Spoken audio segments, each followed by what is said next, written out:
ایک وقت تھا جب مسلمانوں کی حکومت پوری دنیا تک پھیلی ہوئی تھی، پھر سب کچھ بکھر گیا، لیکن ایک خواب تھا، ایک سچا خواب جو 800 سال بعد پورا ہوا۔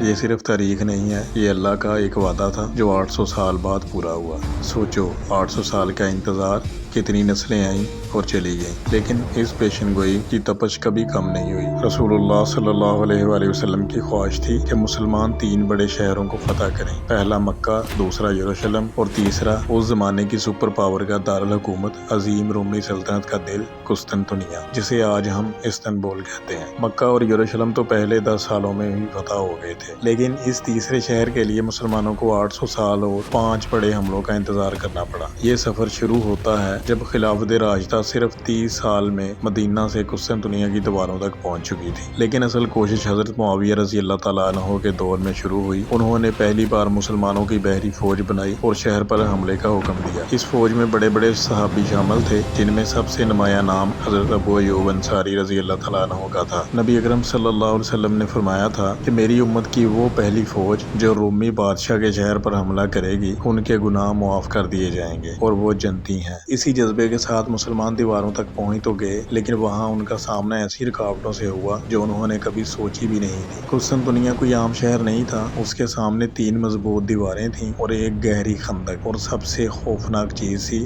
گریک فائر، یونانی آگ۔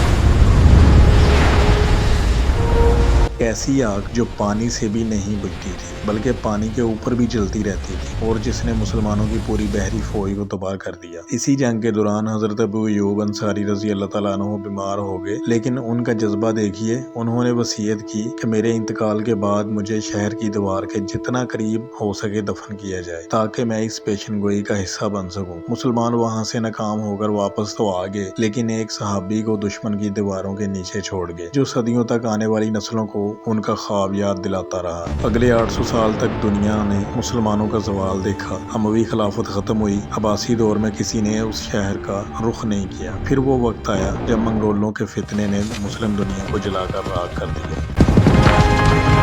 لوگ سمجھنے لگے کہ اب اسلام کا نام مٹا دیا جائے گا، لیکن اللہ کی منصوبہ بندی کچھ اور ہی تھی۔ ایک چھوٹے سے قبیلے سے ارطغرل اور سلطان عثمان نے اس امید کو دوبارہ زندہ کیا جسے دنیا بھول چکی تھی۔ انہی کی نسل میں ایک نوجوان پیدا ہوا، سلطان محمد فاتح، جس نے صرف 21 سال کی عمر میں وہ کر دکھایا جو 800 سال سے ناممکن سمجھا جاتا تھا۔ سلطان محمد نے سمجھ لیا کہ پرانے طریقوں سے یہ دیوار نہیں ٹوٹے گی، اس لیے انہوں نے شاہی توپ سلیقہ بنوائی، جو اس وقت دنیا کی سب سے بڑی توپ تھی۔ جب دنیا یقین کر چکی تھی کہ یہ شہر کبھی فتح نہیں ہوگا، تب اللہ نے اپنا 800 سال پرانا وعدہ پورا کیا۔ 29 مئی 1453 کو جب سلطان محمد فاتح استنبول میں داخل ہوئے تو یہ صرف ایک شہر کی فتح نہیں تھی، یہ 800 سال کے صبر کا انعام تھا۔ کیا آپ آج کے اس دور میں اتنا انتظار کر سکتے ہیں؟ یہ صرف تاریخ نہیں، ایک پیغام ہے کہ حالات چاہے کتنے ہی خراب کیوں نہ ہو جائے، اللہ کا وعدہ ضرور پورا ہوتا ہے۔ اللہ کا وعدہ چاہے دیر سے پورا ہو، لیکن پورا ضرور ہوتا ہے۔